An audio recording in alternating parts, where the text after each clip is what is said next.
Hi everyone. Flow કરવું છે જીવનમાં કે ફોલો કરશું એક ફોરએવર ફૂલિશ ફંડા? આવો પ્રશ્ન આપણે આપણી જાતને પૂછવો જોઈએ. ફ્લો થવું, ફ્લો કરવું નો મતલબ જીવન સાથે જોડાઈને જીવનની ગતિ સાથે એક થઈને જીવન જે અનુભવ આપે છે એને સમજીને આપણી સમજ વધારવી. ફ્લોનો મતલબ જ એવો થાય કે આપણું physical disposition, mental disposition, emotional disposition, psychological disposition, આમાં ગતિ આવશે. આપણી માનસિક સ્થિતિ, ઇમોશનલ સ્થિતિ, ફિઝિકલ સ્થિતિ અનુભવથી ફ્લો થશે કોઈ પણ એક ડાયરેક્શનમાં અને એક ડાયમેન્શનમાં. ફ્લો થવું એ ખૂબ જ નેચરલ પ્રક્રિયા છે. ફ્લોનો મતલબ એક વ્યક્તિ, એક જીવ પોતાની કરંટ પરિસ્થિતિમાંથી એક સારી પરિસ્થિતિમાં જાય છે. પોતાની સારા વર્ઝન અથવા પોતાની પરિસ્થિતિમાંથી એક હાયર અથવા એક બેટર વર્ઝનમાં, બેટર પરિસ્થિતિમાં જાય, જીવનનો એક સારો અનુભવ, ગત્યાત્મક અનુભવ લઈ શકે, એનો મતલબ ફ્લો થાય.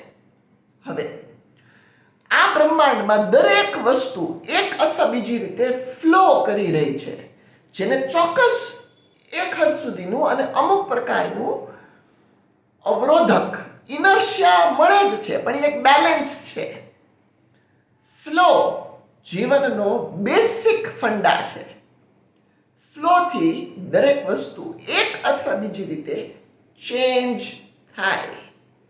હવે હ્યુમન્સે શું કર્યું? આપણે લોકોએ, આપણે ખૂબ જ ઇન્ટેલિજન્ટ હોવાના કારણે અને ખૂબ જ ભણેલા ગણેલા હોવાના કારણે આપણે એક ફુલિશ ફંડા ડેવલપ કર્યો.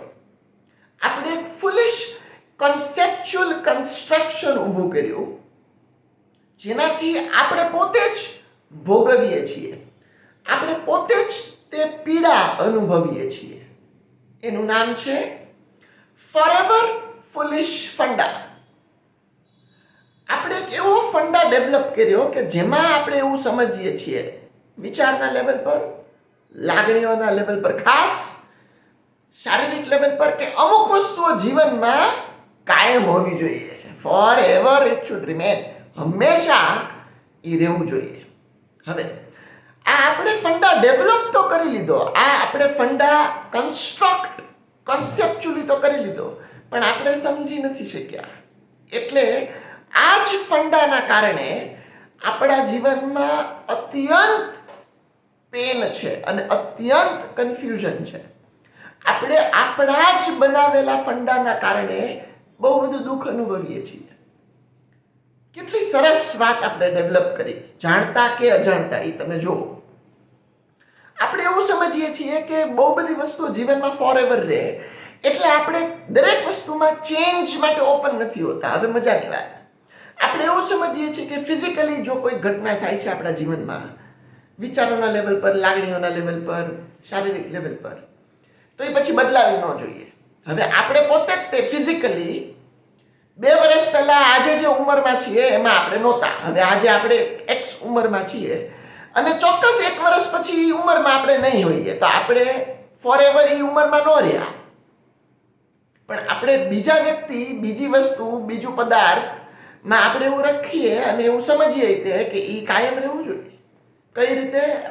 આપણે પોતાના જ ફંડાથી, પોતાના જ માથે આપણે કન્ફ્યુઝન મારીએ છીએ.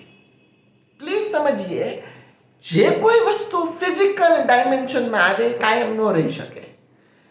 એક્સ પોઈન્ટ પર નહોતી, એક્સ પોઈન્ટ પર એને ફિઝિકલ ડોમેનમાં એક્ઝિસ્ટન્સમાં આવ્યું અને એક પોઈન્ટ પર એ ફિઝિકલ ડોમેન એક્ઝિટ કરશે જ. સૂર્ય એક ટાઈમે નહોતો, પછી આજે છે, એક ટાઈમે નહીં હોય. હા, આ ટાઈમ સ્પેક્ટ્રમ આપણી સમજની બહાર હોઈ શકે, પણ ફિઝિકલ ડોમેન શરૂ થાય અને પૂરું થાય.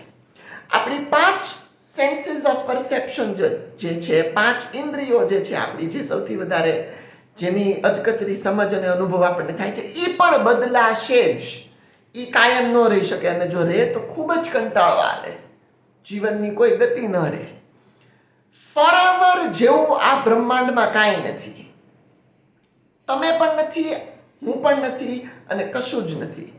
દરેક વસ્તુનો એક અવરોધક અને પ્રવાહ વહેવું હોવું જ જોઈએ, અને હોય જ. ફોરએવર કાંઈ નથી. હા, મેટાફિઝિકલ જો હોય, ફિઝિકલ ડાયમેન્શન થ્રુ જો તમે મેટાફિઝિકલ ડિસ્પોઝિશનમાં જતા રહ્યા, જે ફિઝિકલ ડોમેનની ઉપર છે એ કાયમ રહી શકે. જે વસ્તુ ફોર્મલેસ છે એ કાયમ રહી શકે. કોઈ પણ વસ્તુ જે ફોર્મમાં આવે છે, કોઈ પણ જાતના ફોર્મમાં આપણે સમજીએ છીએ, એ ફોર્મ પૂરું થશે જ. આઈ હોપ આનાથી કોઈક મદદ થાય.